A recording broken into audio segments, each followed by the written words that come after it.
그날 저녁 시장 골목 어둠 속에서 한 여성이 벽에 몰린 채 울고 있었습니다. 23 수연. 석 달 동안 협박과 폭력에 시달렸지만 아무도 그녀를 지켜주지 않았습니다. 그리고 그날 불량배들은 마침내 선을 넘었습니다. 흉기를 꺼내든 순간 모두가 고개를 돌렸습니다. 하지만 단 한 사람. 63의 평범한 노인이 장바구니를 내려놓고 그들 앞에 섰습니다. 사람 울리는 게 장난은 아니지. 젊은이들은 비웃었습니다. 낡은 등산모를 쓴 노인을 무시했습니다. 하지만 그들은 몰랐습니다. 그 조용한 눈빛 뒤에 숨겨진 특전사 23년의 시간을.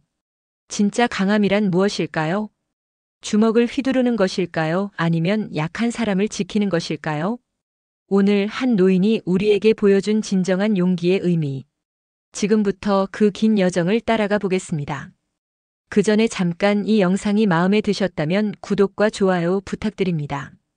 여러분의 생각과 경험도 댓글로 남겨주세요.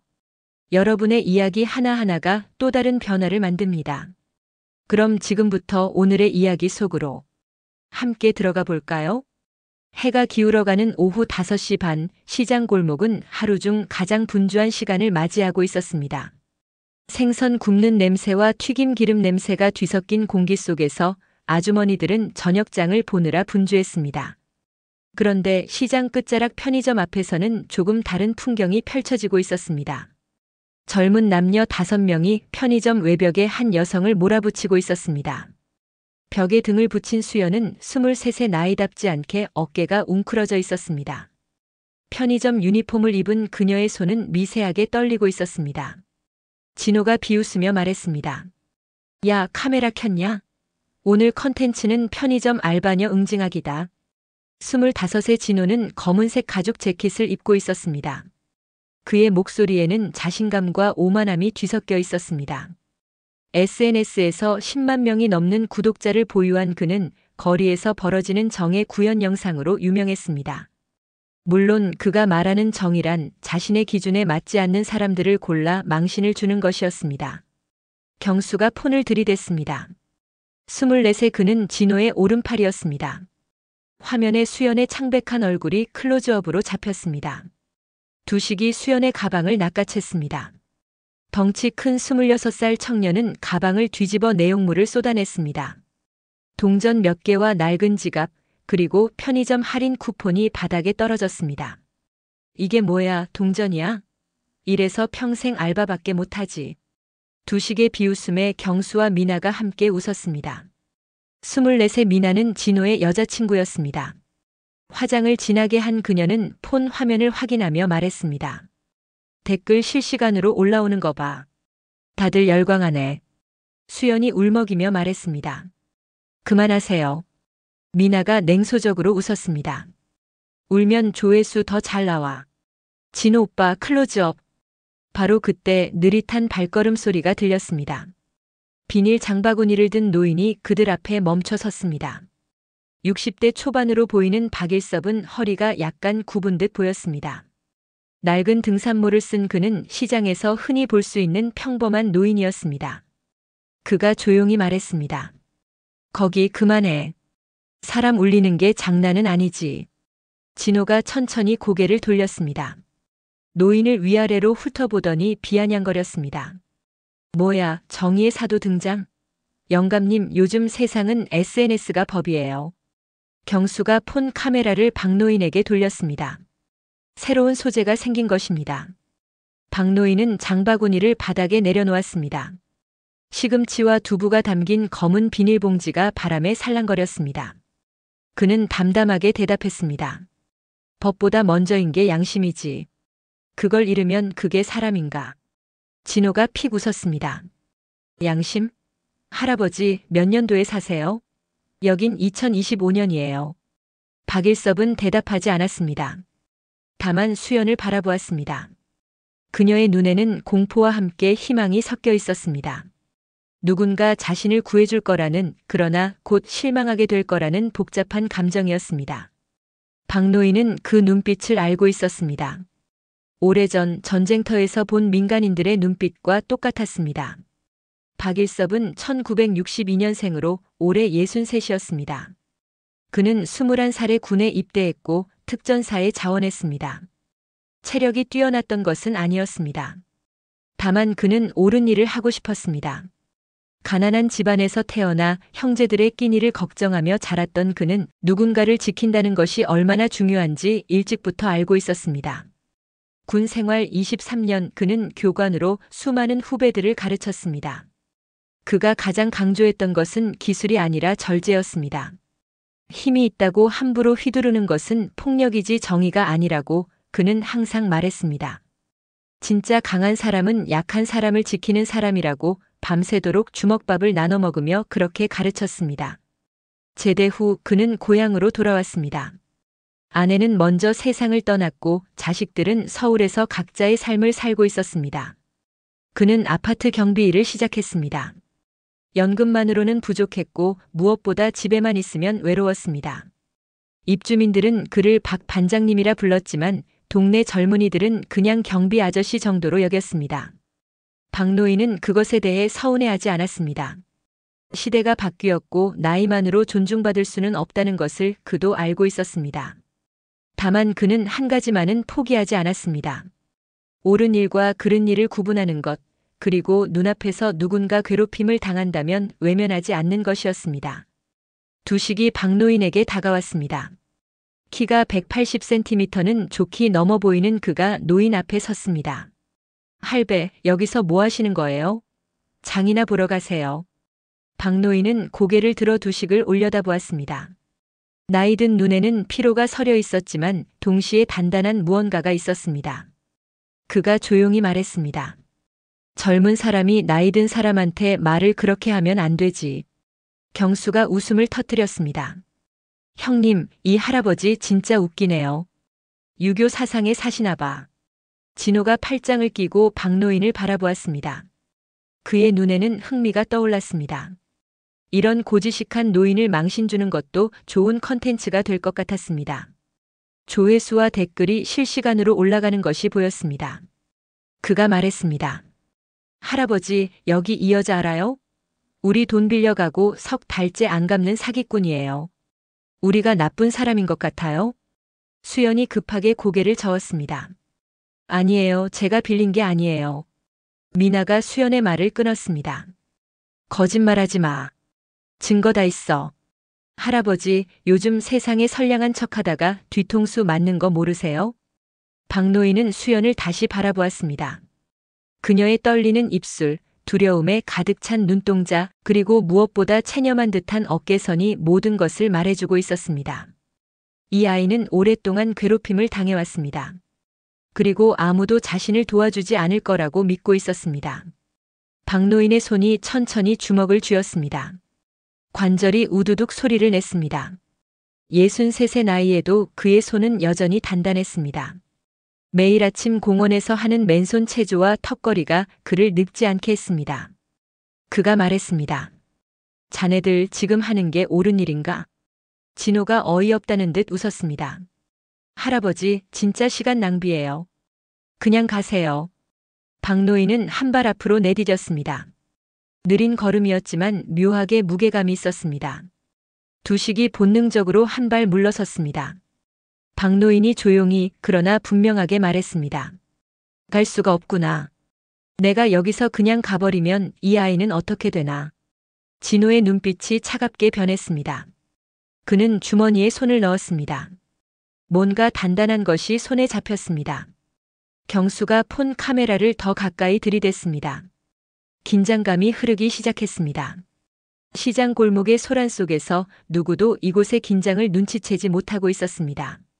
박노인은 깊게 숨을 들이쉬었습니다. 오래전 배웠던 것들이 몸속에서 깨어나는 것을 느꼈습니다. 그는 알고 있었습니다. 이 순간이 지나가면 누군가의 인생이 바뀔 것이라는 것을요.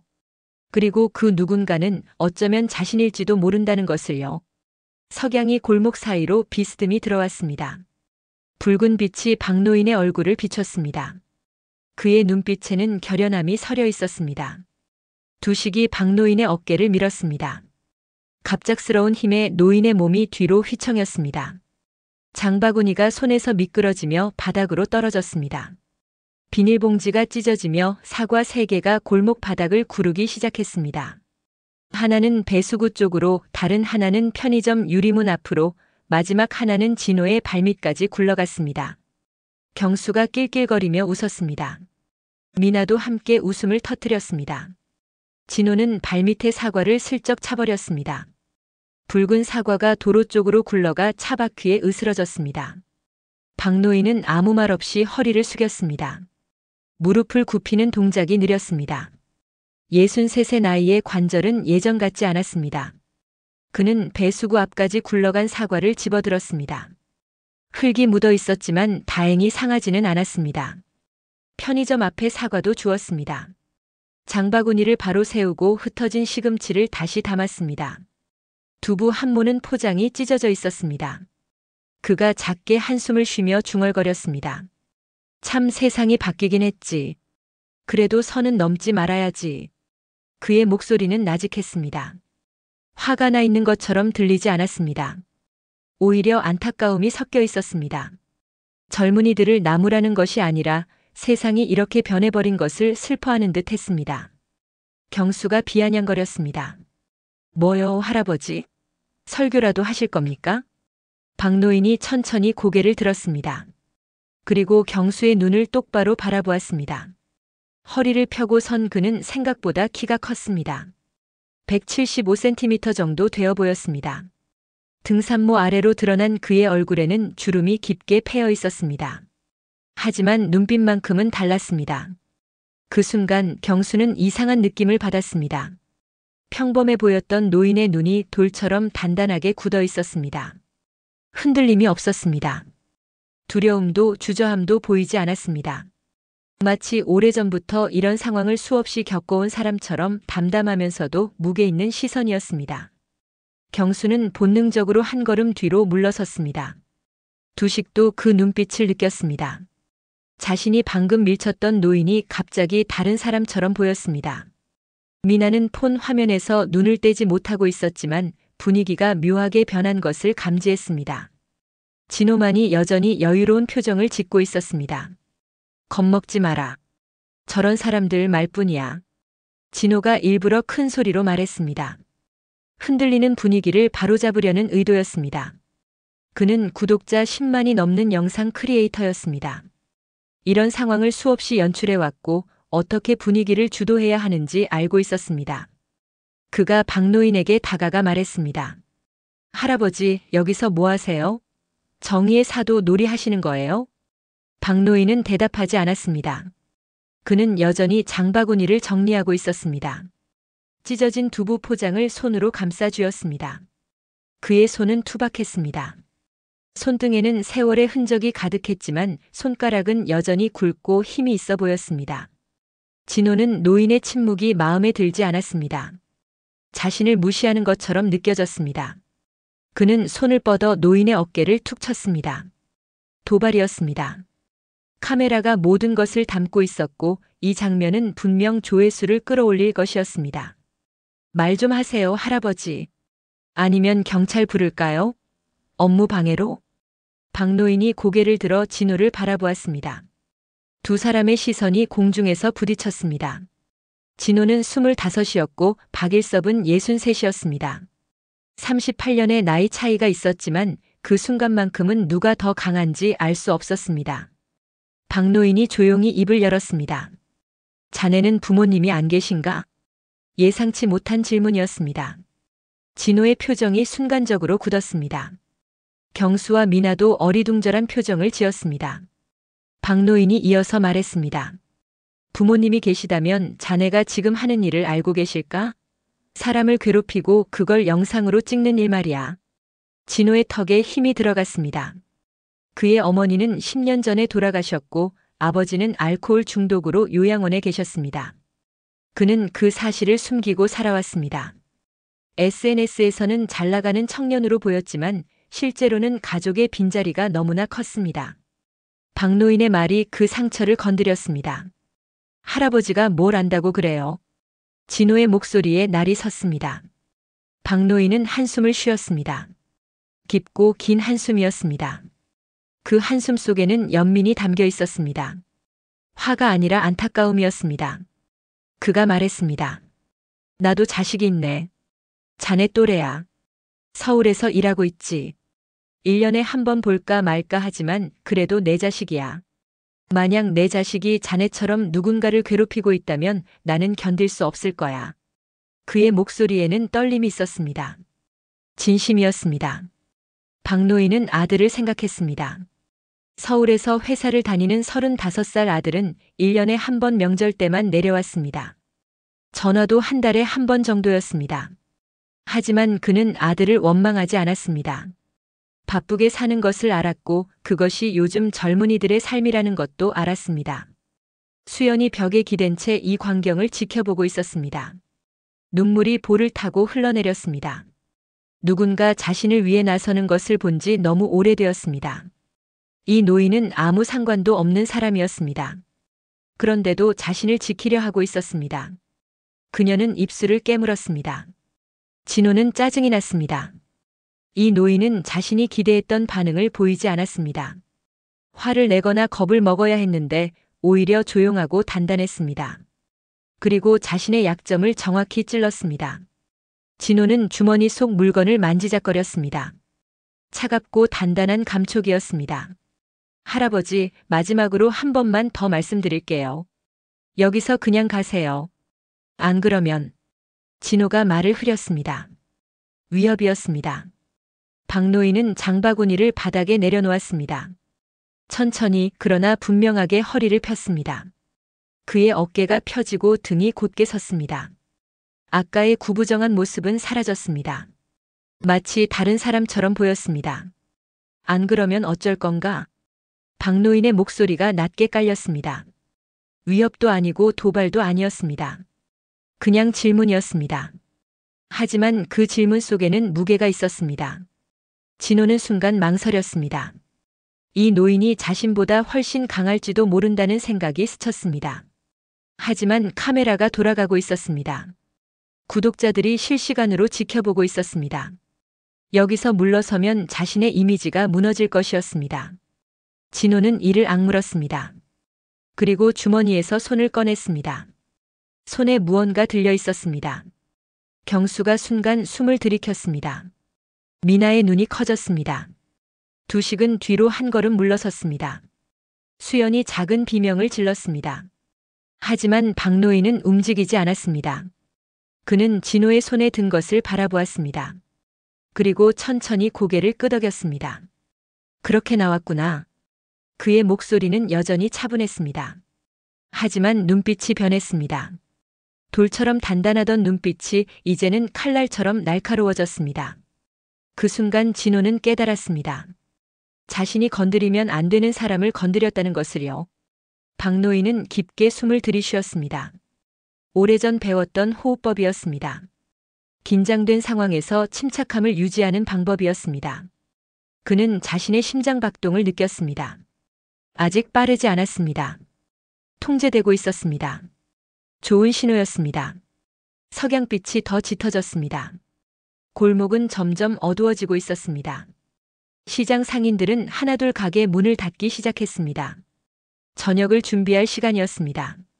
하지만 편의점 앞 이 작은 공간에서는 시간이 멈춘 것처럼 느껴졌습니다.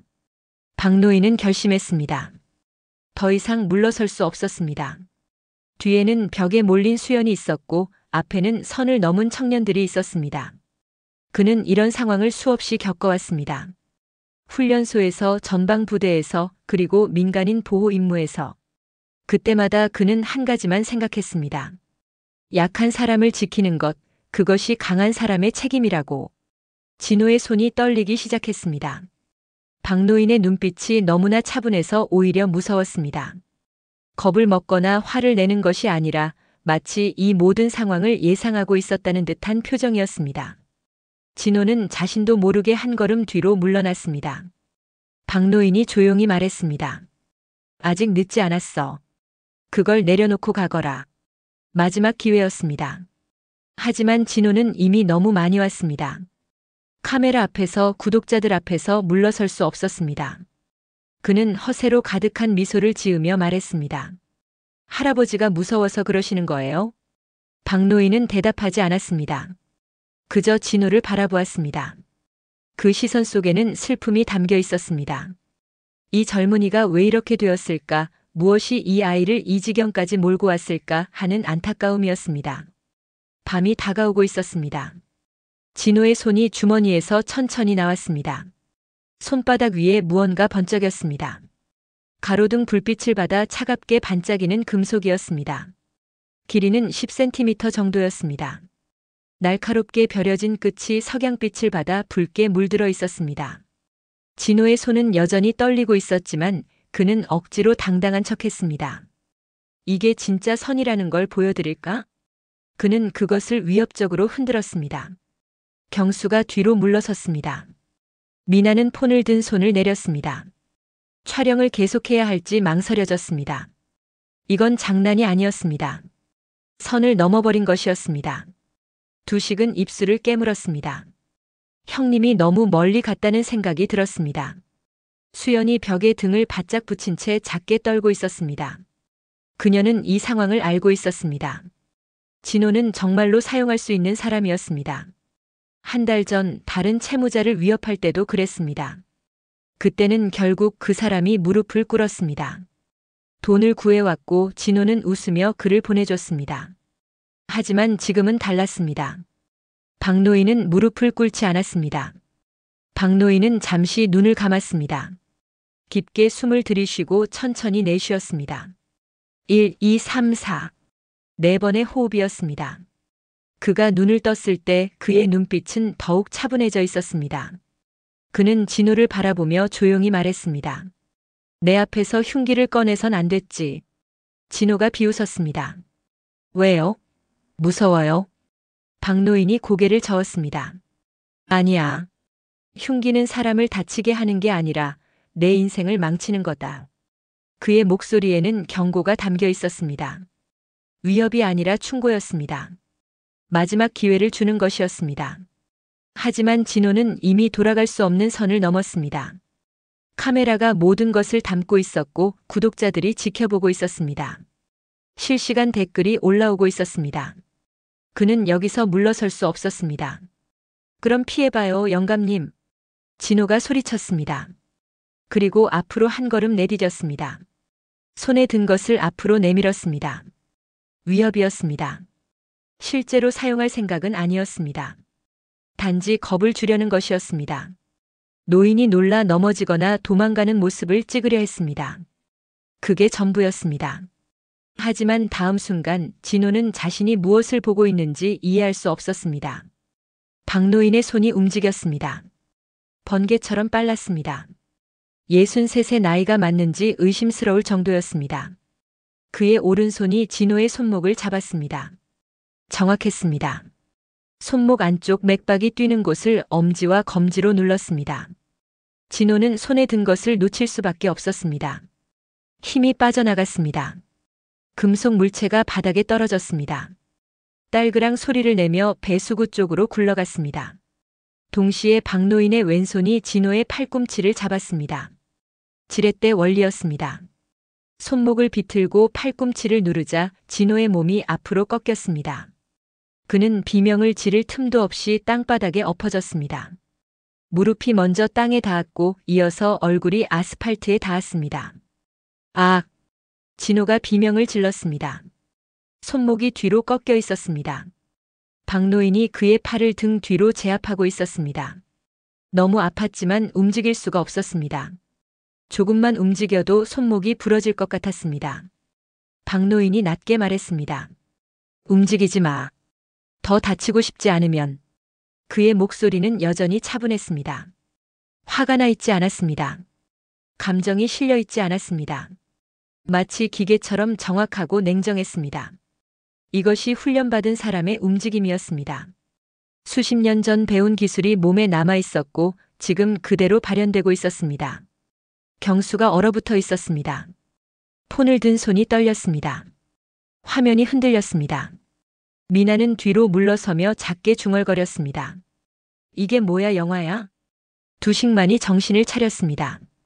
형님이 당하고 있었습니다. 그는 덩치가 컸고 힘이 있었습니다. 고등학교 때 레슬링을 했었습니다. 그는 소리를 지르며 박노인에게 달려들었습니다. 이 할아버지가! 두식의 주먹이 날아왔습니다. 박노인은 진호를 놓지 않은 채로 고개를 살짝 옆으로 돌렸습니다. 주먹이 귓가를 스쳤습니다.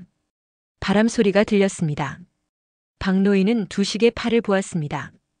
펀치가 빗나가며 중심을 잃은 상태였습니다. 그는 왼쪽 어깨를 들어 두식의 가슴에 부딪혔습니다. 정확한 타이밍이었습니다. 두식의 몸이 뒤로 밀렸습니다. 중심을 잃고 비틀거렸습니다. 박노인이 재빨리 움직였습니다. 진호의 팔을 놓고 일어서며 두식의 손목을 잡았습니다. 그리고 돌렸습니다. 두식의 몸이 따라 돌았습니다. 박노인이 그의 등 뒤로 들어가 팔을 비틀어 올렸습니다. 두식이 신음했습니다. 팔이 등 뒤로 꺾여 있었습니다. 박노인이 낮게 말했습니다. 사람을 때리는 건 쉽다. 멈추게 하는 건 어렵지. 그는 두식을 바닥에 무릎 꿇렸습니다. 힘을 주지 않았습니다. 기술이었습니다. 관절을 정확히 제압하면 상대는 저항할 수 없었습니다. 아무리 힘이 세도 소용없었습니다. 인체의 구조를 아는 사람 앞에서 힘은 무의미했습니다. 경수가 뒤로 물러섰습니다. 미나는 폰을 떨어뜨렸습니다. 화면이 깨지는 소리가 났습니다. 진호는 여전히 바닥에 엎드려 있었습니다. 일어날 엄두가 나지 않았습니다. 손목이 욱신거렸고 무엇보다 두려웠습니다. 이 노인이 보통 사람이 아니라는 것을 깨달았습니다. 박노인은 두식을 놓아주었습니다. 두식은 그 자리에 주저앉았습니다. 일어날 힘이 없었습니다. 박노인은 천천히 진호에게 다가갔습니다. 진호가 몸을 움츠렸습니다. 노인이 무릎을 굽혀 그의 눈높이에 맞췄습니다. 그리고 조용히 말했습니다. 이제 알겠나? 진짜 힘이 뭔지. 진호는 대답하지 못했습니다. 입술이 떨렸습니다. 박노인이 이어서 말했습니다. 힘은 약한 사람을 괴롭히는 게 아니야. 약한 사람을 지키는 거지. 그걸 모르면 아무리 강해도 비겁한 거야. 그의 목소리에는 분노가 없었습니다. 실망이 있었습니다. 이 젊은이들이 잘못된 길로 가고 있다는 안타까움이었습니다. 박노인은 일어섰습니다. 무릎에서 뚝 소리가 났습니다. 나이는 속일 수 없었습니다. 그는 수연을 돌아보았습니다. 수연은 눈물을 흘리며 서 있었습니다. 그녀의 눈에는 안도와 감사가 섞여 있었습니다. 박노인이 그녀에게 고개를 끄덕였습니다. 괜찮다는 신호였습니다. 수연이 작게 고개를 숙였습니다. 박노인은 바닥에 떨어진 금속 물체를 주었습니다. 손수건으로 감쌌습니다. 증거였습니다. 그는 주머니에서 낡은 휴대폰을 꺼냈습니다. 경찰에 전화를 걸었습니다. 차분한 목소리로 상황을 설명했습니다. 위치를 알려주었습니다. 경찰이 오고 있다고 했습니다. 진호가 바닥에서 일어나려 했습니다. 박노인이 그를 바라보았습니다. 진호는 다시 주저앉았습니다. 도망칠 생각조차 나지 않았습니다. 이 노인 앞에서는 아무것도 할 수 없었습니다. 경수와 미나도 그 자리에 얼어붙어 있었습니다. 멀리서 사이렌 소리가 들려오기 시작했습니다. 점점 가까워졌습니다. 시장 상인들이 하나둘 모여들었습니다. 무슨 일이냐고 물었습니다. 박노인은 대답하지 않았습니다. 그저 조용히 서 있었습니다. 장바구니는 여전히 바닥에 놓여 있었고 사과는 굴러가 버렸고 두부는 찢어져 있었습니다. 박일섭은 생각했습니다. 오늘 저녁은 라면을 먹어야겠다고. 장을 다시 볼 기운은 없었습니다. 경찰서에 가야 할 것이고 진술을 해야 할 것이었습니다. 시간이 오래 걸릴 것 같았습니다. 그는 한숨을 쉬었습니다. 피곤했습니다. 하지만 후회는 하지 않았습니다. 옳은 일을 했다고 생각했습니다. 수연을 구했고 젊은이들에게 교훈을 줬습니다. 비록 그들이 이해하지 못할지라도 언젠가는 깨달을 것이라고 믿었습니다. 사람은 변할 수 있다고 그는 믿고 있었습니다. 경찰차가 골목 입구에 멈춰 섰습니다. 파란 불빛이 회전하며 주변을 비췄습니다. 경찰관 2명이 내렸습니다. 그중 한 명이 박노인을 알아보았습니다. 박 반장님? 젊은 경찰관이 놀란 표정으로 말했습니다. 박노인은 작게 미소 지었습니다. 오랜만이네, 김경희. 그들은 아는 사이였습니다. 박일섭이 경비 일을 하는 아파트 관할 경찰서였습니다. 김경희는 30대 초반의 성실한 경찰관이었습니다. 그는 박노인을 존경했습니다. 특전사 출신이라는 것을 알고 있었고 항상 예의 바르게 대했습니다. 무슨 일이신지 설명해 주시겠습니까? 김경희가 공손하게 물었습니다. 박노인은 차분하게 상황을 설명했습니다. 진호 일행이 수연을 협박했고 흉기를 꺼냈다는 것을, 자신은 정당방위로 그들을 제압했다는 것을 김경희는 고개를 끄덕이며 기록했습니다. 진호와 그 일행은 경찰차에 태워졌습니다. 수연은 별도로 진술을 하기로 했습니다. 박노인도 경찰서로 함께 가야 했습니다.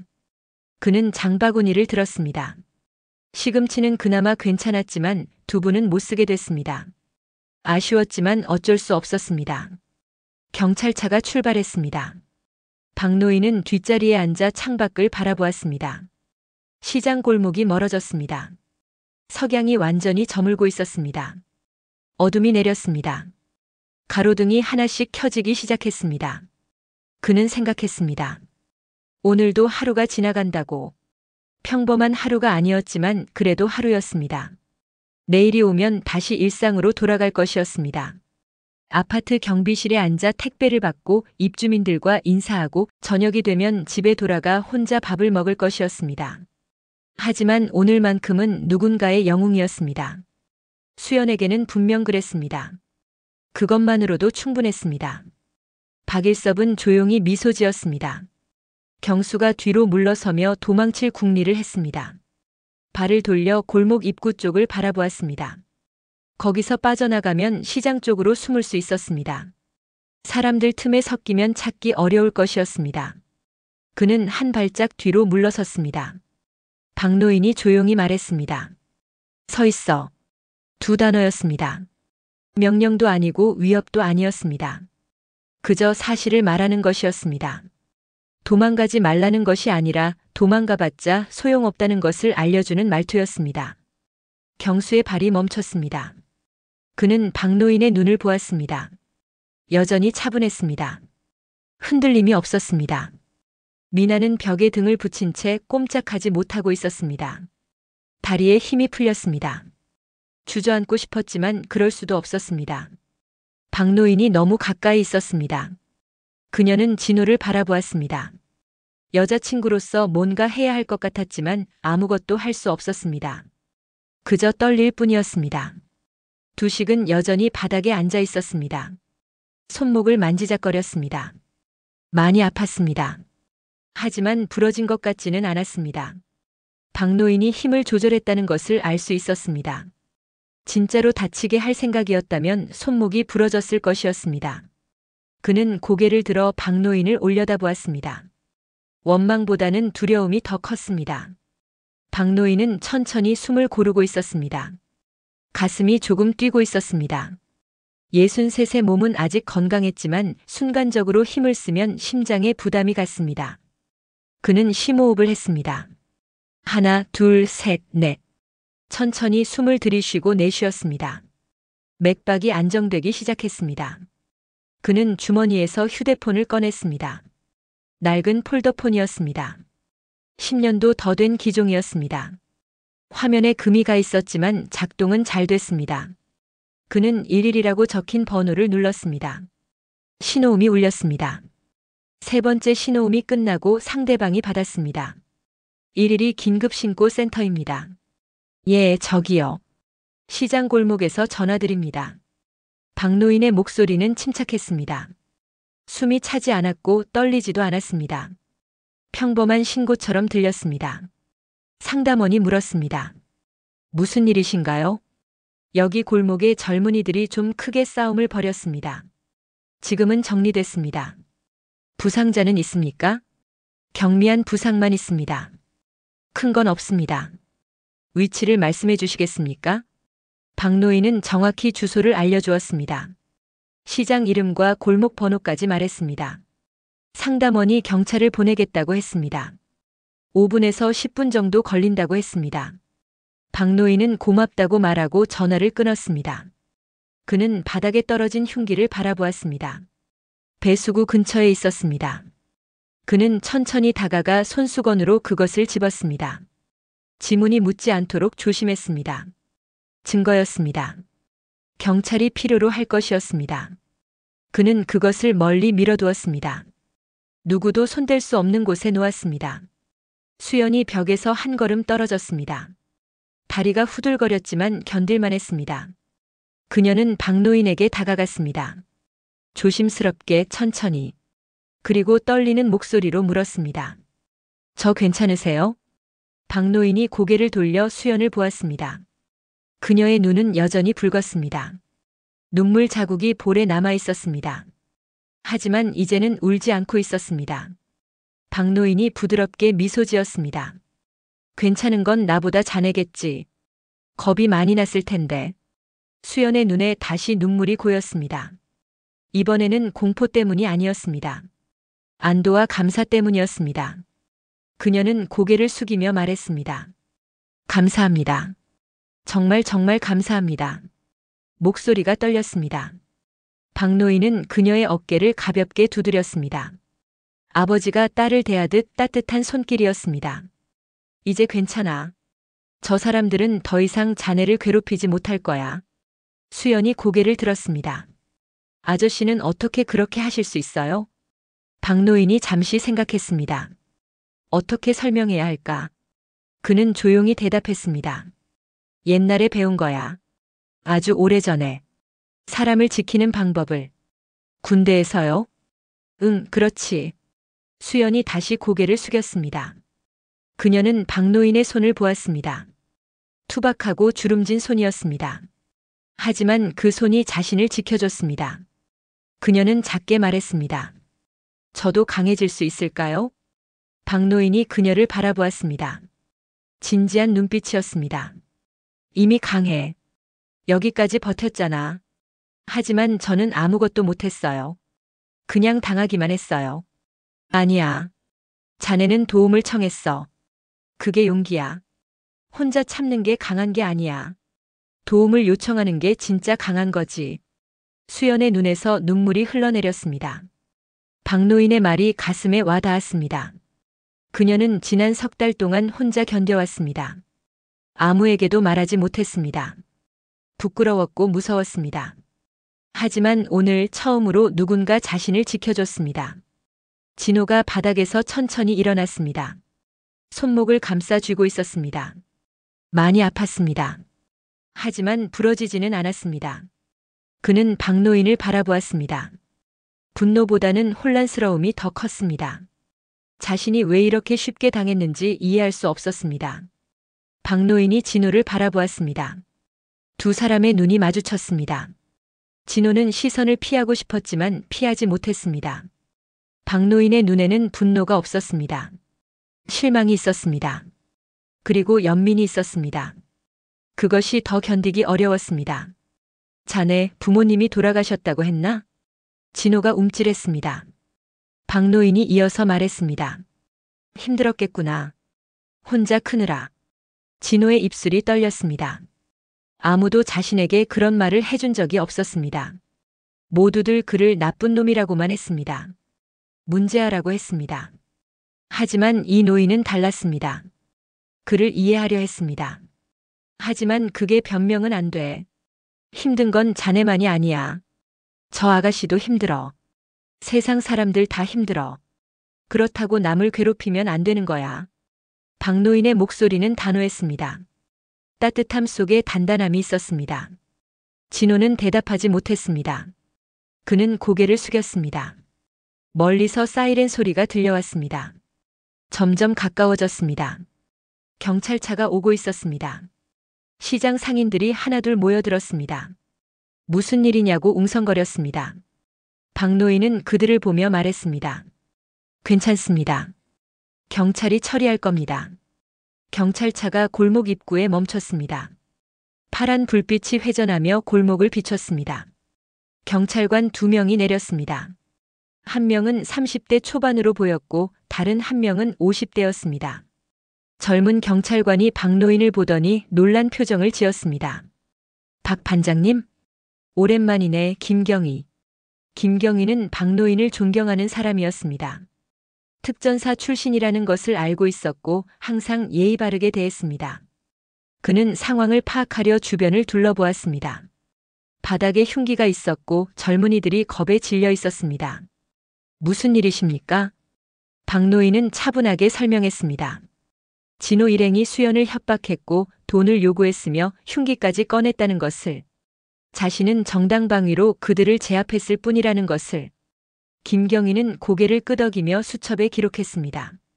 나이든 경찰관이 진호에게 다가갔습니다. 당신들 신분증 있습니까? 진호는 주머니에서 지갑을 꺼냈습니다. 신분증을 건넸습니다. 경수와 미나 두식도 마찬가지였습니다. 경찰관은 신분증을 확인하며 무전으로 신원 조회를 요청했습니다. 잠시 후 결과가 나왔습니다. 진호는 폭행 전과가 한 건 있었습니다. 김경희가 박노인에게 물었습니다. 피해자분은 어디 계십니까? 여기 있습니다. 수연이 앞으로 나왔습니다. 김경희는 그녀를 보며 부드럽게 물었습니다. 괜찮으세요? 다친 곳은 없습니까? 수연이 고개를 저었습니다. 괜찮아요. 저분이 저 할아버지가 구해주셨어요. 김경희는 고개를 끄덕였습니다. 그리고 진호 일행을 바라보았습니다. 일단 서로 진술을 들어야겠습니다. 경찰서로 함께 가주시겠습니까? 진호는 대답하지 않았습니다. 어차피 선택권이 없었습니다. 경수와 미나 두식도 마찬가지였습니다. 그들은 경찰차에 태워졌습니다. 수연과 박노인은 별도로 타기로 했습니다. 박노인은 장바구니를 들었습니다. 시금치는 시들었고 사과는 사라졌고 두부는 찢어져 있었습니다.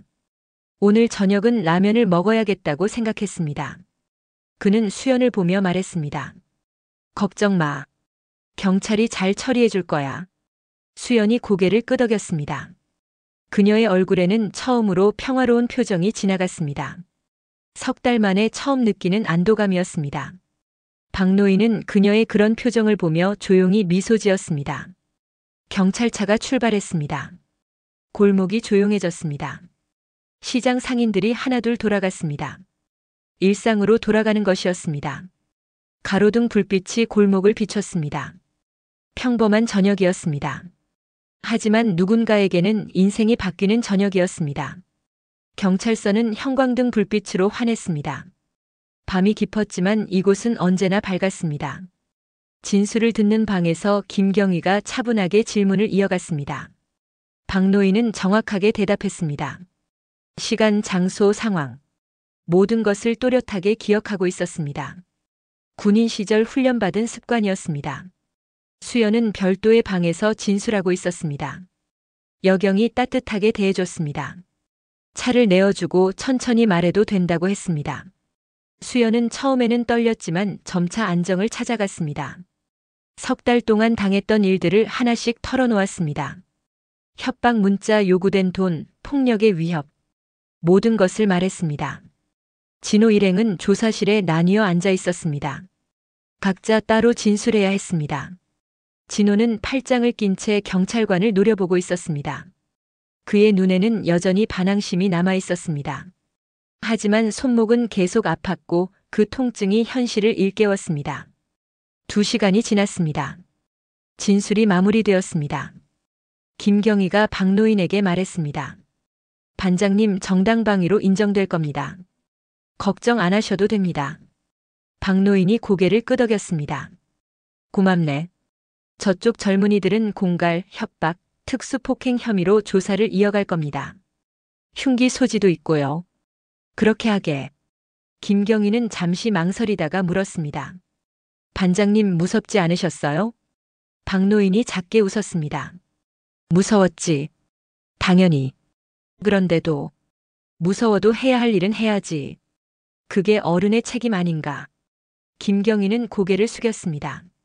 존경의 표시였습니다. 박노인은 그의 어깨를 가볍게 두드렸습니다. 자네도 힘든 일하고 있네.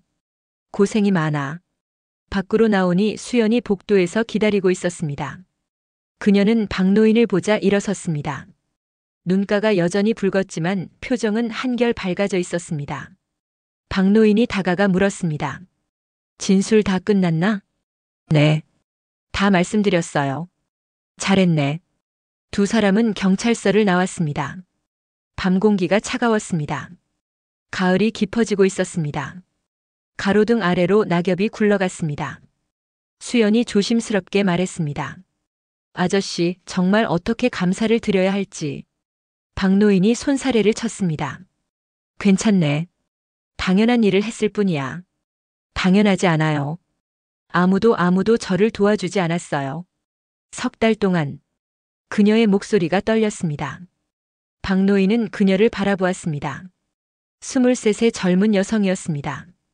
누군가의 딸이었고 꿈을 가진 사람이었습니다. 그런데 악한 사람들 때문에 고통받아야 했습니다. 그는 조용히 말했습니다. 이제는 괜찮을 거야. 경찰이 잘 처리해 줄 거고 저 사람들은 더 이상 자네를 괴롭히지 못해. 아저씨는 왜 저를 도와주신 거예요? 저를 모르시잖아요. 박노인이 잠시 생각했습니다. 왜였을까? 그는 자신도 정확히 알 수 없었습니다. 다만 그냥 그래야 했습니다. 누군가 도움이 필요하면 도와야 했습니다. 그게 사람이 사람에게 할 수 있는 일이었습니다. 모르는 사람이라서 더 도와야 하는 거 아닐까? 아는 사람은 다른 누군가 도와줄 수 있어. 모르는 사람은 나밖에 없을지도 모르니까. 수연의 눈에 다시 눈물이 고였습니다. 하지만 이번에는 웃고 있었습니다. 울면서 웃는 얼굴이었습니다. 그녀는 깊게 고개를 숙였습니다. 평생 잊지 않을게요. 오늘을. 박노인은 그녀의 어깨를 다시 한번 토닥였습니다. 잊어도 돼. 대신 자네가 누군가 도움이 필요한 사람을 보거든 도와주게. 그게 더 나은 방법이지. 수연이 고개를 끄덕였습니다. 그녀는 박노인에게 다시 한번 인사하고 택시를 잡아탔습니다. 택시가 어둠 속으로 사라졌습니다. 박노인은 그 모습을 지켜보다가 천천히 발걸음을 옮겼습니다. 집으로 가는 길은 멀었습니다. 버스를 2번 갈아타야 했습니다. 하지만 그는 천천히 걸었습니다. 서두를 이유가 없었습니다. 집에 가도 혼자였고 기다리는 사람도 없었습니다. 그는 시장 골목을 다시 지나갔습니다. 편의점 앞은 이미 정리되어 있었습니다. 흉기가 있던 자리도 사과가 굴러갔던 자리도 모두 깨끗했습니다. 마치 아무 일도 없었던 것처럼 보였습니다. 하지만 박노인은 알고 있었습니다. 오늘 여기서 누군가의 인생이 바뀌었다는 것을요. 그는 장바구니를 내려다보았습니다. 시금치는 시들어버렸고 두부는 버려야 했습니다. 집에 가면 라면을 끓여 먹어야겠다고 생각했습니다. 김치를 넣고 계란도 하나 넣으면 괜찮을 것 같았습니다. 소박한 저녁이었지만 그에게는 충분했습니다. 버스 정류장에 도착했을 때 뒤에서 누군가 달려오는 소리가 들렸습니다. 박노인이 돌아보았습니다. 진호였습니다. 경찰서에서 일단 조사를 마치고 나온 모양이었습니다. 보호자가 와서 인수했을 것이었습니다. 진호는 박노인 앞에 섰습니다. 숨을 헐떡이고 있었습니다. 그의 눈에는 복잡한 감정이 섞여 있었습니다. 분노, 수치심, 그리고 무언가 더. 그가 입을 열었습니다. 당신 같은 늙은이들이 세상 망치는 거야. 목소리에 도끼가 있었습니다. 하지만 힘은 없었습니다. 박노인은 잠시 그를 바라보았습니다. 25살의 청년이었습니다. 아직 어렸습니다. 세상을 다 아는 것처럼 굴지만 실은 아무것도 모르는 나이였습니다. 그는 조용히 대답했습니다. 아니야. 세상을 망치는 건 말로만 강한 사람이지. 진호가 입을 다물었습니다. 박노인이 이어서 말했습니다. 진짜 강한 사람은 누군가를 다치게 하지 않고 멈추게 하지. 자네는 그걸 오늘 배웠어야 해. 진호는 대답하지 못했습니다. 그는 박노인을 노려보다가 고개를 돌렸습니다. 그리고 어둠 속으로 사라졌습니다. 박노인은 그의 뒷모습을 지켜보았습니다. 언젠가는 이해할 것이라고 믿었습니다. 시간이 지나면 오늘의 의미를 깨달을 것이라고. 버스가 도착했습니다. 박노인은 버스에 올랐습니다. 카드를 찍고 뒷자리에 앉았습니다. 창밖으로 거리가 지나갔습니다. 불 켜진 건물들, 걸어가는 사람들, 달리는 차들. 평범한 도시의 밤이었습니다. 그는 생각했습니다. 오늘 자신이 한 일이 옳았는지, 젊은이를 다치게 할 수도 있었는데 그렇게까지 해야 했는지. 하지만 곧 고개를 끄덕였습니다. 해야 했습니다. 수연을 지켜야 했고 진호에게 교훈을 줘야 했습니다. 그것이 어른의 역할이었습니다. 집에 도착했을 때는 밤 10시가 넘어 있었습니다. 작은 원룸이었습니다. 침대 하나, 책상 하나, 작은 부엌. 그게 전부였습니다. 하지만 그에게는 충분했습니다. 그는 냄비에 물을 끓이고 라면을 넣었습니다. 김치를 썰어 넣고 계란을 깼습니다. 라면을 먹으며 텔레비전을 켰습니다. 뉴스가 나오고 있었습니다. 어디선가 사고가 있었고 정치인들이 논쟁하고 있었습니다. 세상은 여전히 복잡했습니다. 하지만 그는 알고 있었습니다. 그 복잡한 세상 속에서도 작은 선행들이 모여 세상을 지탱하고 있다는 것을요. 라면을 다 먹고 설거지를 했습니다. 이를 닦고 잠옷으로 갈아입었습니다. 침대에 누웠을 때 몸이 무거웠습니다. 63세 몸은 아직 건강했지만 오늘은 유난히 힘이 들었습니다. 순간적으로 힘을 많이 썼기 때문이었습니다. 그는 천장을 바라보았습니다. 어둠 속에서 희미하게 보이는 천장이었습니다. 그는 아내를 떠올렸습니다. 10년 전에 세상을 떠난 아내. 그녀라면 뭐라고 했을까? 아마 걱정했을 것입니다. 다칠 수도 있었다고, 조심해야 한다고. 하지만 동시에 자랑스러워했을 것입니다. 옳은 일을 했다고. 그는 눈을 감았습니다. 잠이 왔습니다. 깊고 편안한 잠이었습니다. 악몽은 없었습니다. 평화로운 잠이었습니다. 다음 날 아침 박노인은 여느 때처럼 일어났습니다. 6시였습니다. 창문을 열자 차가운 공기가 들어왔습니다. 좋은 아침이었습니다. 그는 간단히 세수를 하고 운동복으로 갈아입었습니다. 공원으로 갔습니다. 공원에는 이미 사람들이 있었습니다. 운동하는 사람들, 산책하는 사람들. 박노인은 철봉으로 갔습니다. 턱걸이를 시작했습니다. 하나, 둘, 셋. 10개를 했습니다. 예전보다 적었지만 여전히 할 수 있었습니다. 몸을 관리하는 것은 중요했습니다. 운동을 마치고 집으로 돌아오는 길에 편의점에 들렀습니다. 어제 그 편의점이었습니다. 문을 열고 들어가니 수연이 카운터에 서 있었습니다. 그녀는 박노인을 보자 환하게 웃었습니다. 아저씨, 출근했구나. 네. 오늘부터 다시 정상적으로 일할 수 있을 것 같아요. 그녀의 얼굴에는 생기가 돌았습니다. 어제의 그림자는 사라지고 밝은 미소가 있었습니다. 박노인은 우유 한 팩과 식빵을 집었습니다. 계산대로 가져갔습니다. 아저씨, 이건 제가 드릴게요. 아니야, 돈 내야지. 아니에요. 제가 드리고 싶어요. 감사의 마음으로. 박노인은 잠시 망설이다가 고개를 끄덕였습니다. 그럼 고맙게 받지. 수연이 물건을 봉투에 담아주며 말했습니다. 아저씨 말씀 기억할게요. 도움이 필요할 땐 목소리를 내라고 하신 거. 박노인이 미소 지었습니다. 그래, 목소리를 내야 해. 세상엔 아직 듣는 귀가 남아있으니까. 수연이 고개를 끄덕였습니다. 박노인은 봉투를 받아들고 편의점을 나왔습니다. 아침 햇살이 따뜻했습니다. 가을 햇살은 부드러웠습니다. 그는 천천히 걸었습니다. 골목을 지나고 시장을 지나고 집으로 향했습니다. 그의 그림자가 길게 늘어졌습니다. 햇살을 받아 아스팔트 위에 드리워진 그림자였습니다. 평범한 노인의 그림자였습니다. 하지만 누군가에게는 그 그림자가 희망이었습니다. 어둠 속에서 길을 잃었을 때 빛이 되어준 사람의 그림자였습니다. 세상은 계속 돌아갔습니다. 사람들은 각자의 삶을 살았습니다. 하지만 어딘가에는 조용히 선을 지키는 사람들이 있었습니다. 화려하지 않아도 유명하지 않아도 그들은 세상을 지탱하고 있었습니다. 박일섭은 그런 사람 중 하나였습니다. 진짜 어른은 강하지 않아도 단단합니다. 단단하다는 건 지킬 줄 안다는 뜻입니다. 자신의 원칙을 지키고 약한 사람을 지키고 옳은 것을 지키는 것. 그것이 진짜 강함의 의미였습니다. 박노인은 집에 도착해 문을 열었습니다. 작은 방이었지만 평화로웠습니다. 그는 우유를 냉장고에 넣고 식빵을 한 조각 꺼냈습니다. 토스터에 넣고 버튼을 눌렀습니다. 빵이 익는 동안 그는 창밖을 바라보았습니다. 푸른 하늘이 보였습니다. 구름 한 점 없는 맑은 하늘이었습니다. 좋은 날이었습니다. 오늘도 평범한 하루가 시작될 것이었습니다. 하지만 그는 알고 있었습니다. 평범한 하루 속에도 의미는 있다는 것을요. 토스트가 익었습니다. 고소한 냄새가 났습니다. 그는 접시에 담고 버터를 발랐습니다. 그리고 천천히 먹었습니다. 맛있었습니다. 소박했지만 충분했습니다.